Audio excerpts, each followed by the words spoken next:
once more meeting, reunion. Very happy to be here. I don't know if His Holiness remembers, but in Rome, I gave His Holiness my yarmulke. Yes. Right? Right. So I hope you still have it. Yes. Okay. Of course. Sometimes it is useful.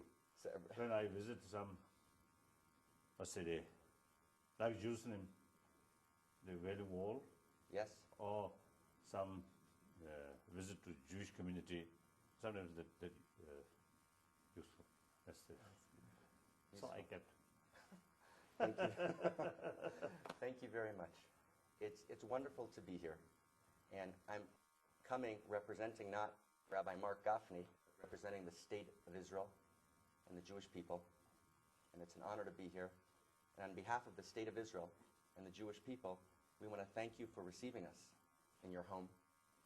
And also the thousands of Israelis who are here in Dharamsala all are aware of the visit, and they're very excited, and they feel greatly honored by His Holiness, the Dalai Lama, at having set up the interview.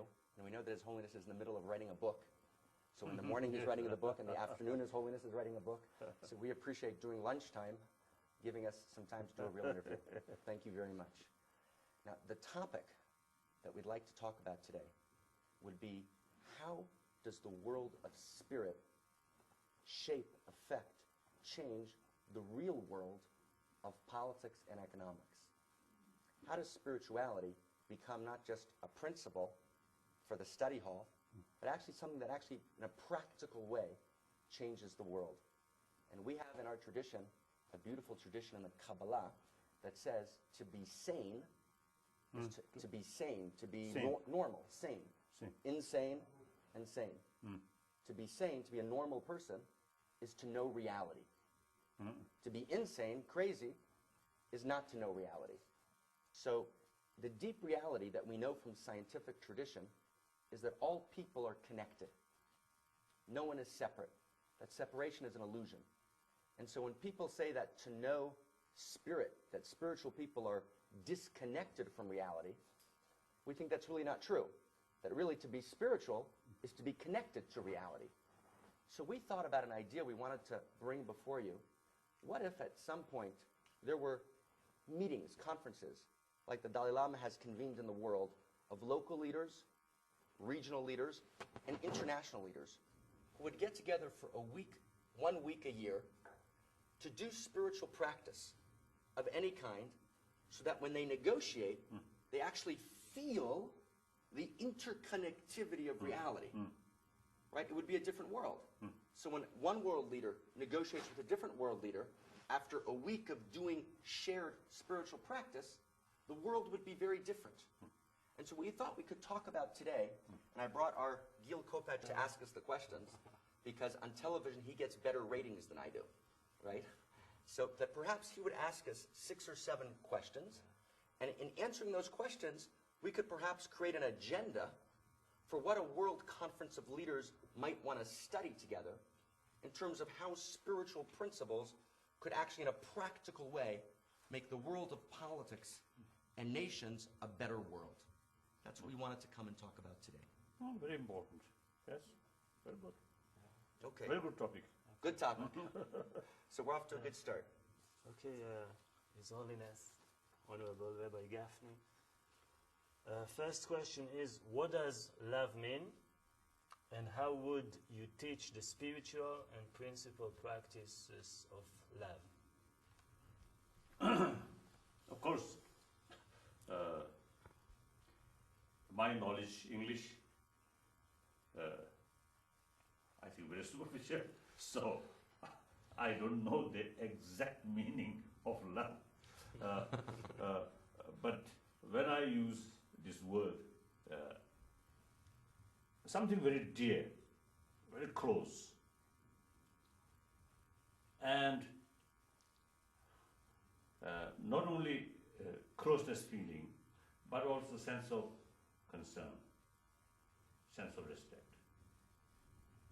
Now, for example, I love my watch, but there is no some kind of closeness feeling because this is mine, but not necessarily. This is some kind of, you see, the feeling of, I don't know,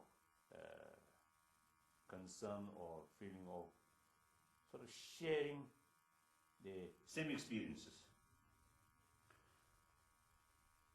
So now, love towards usually you see the being who have the experience which I have, same experience, experience of pains and pleasure, and with that, according to my experience, I do not want suffering.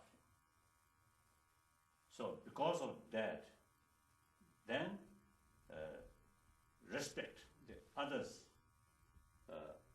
and therefore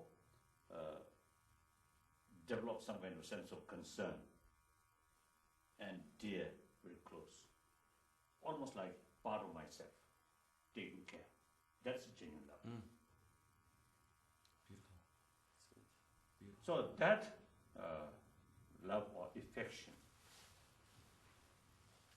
I consider, of course, one level, I think we can describe that as one of the beautiful quality of human being and to some extent some other animals. And by nature, that is very necessary because for our own survival. I feel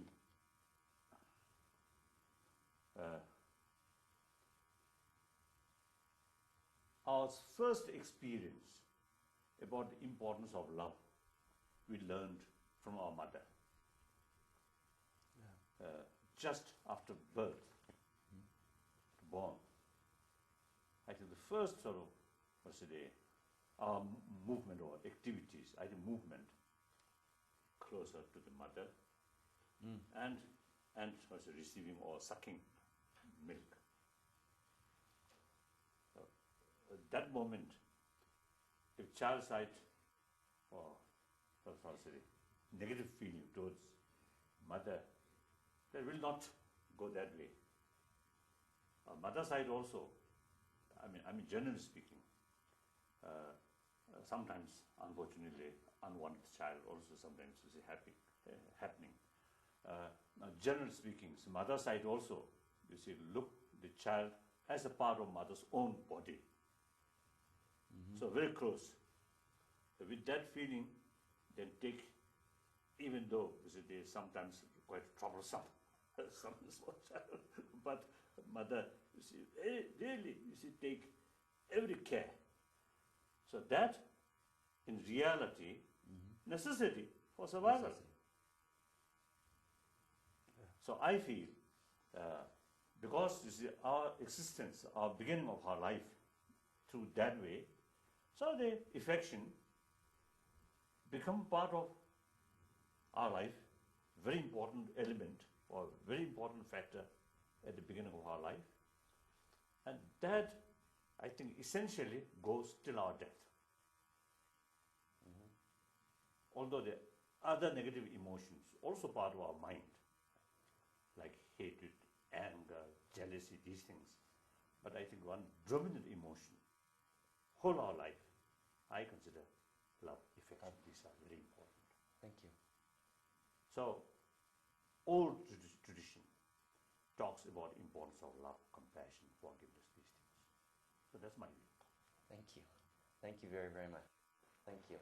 I want, after each question, to share, just from Kabbalah, from Hebrew tradition, a commentary on His Holiness's words of wisdom. In Hebrew tradition, we say, love is not an emotion, that love is a perception. It's a way of seeing. So the Kabbalah says that to love is to see through God's eyes. And God is God, or sunyata, or ayin, the same thing. So that to love someone is to see them in their most beautiful and high place. Everyone falls. Everyone has moments of terrible, terrible pain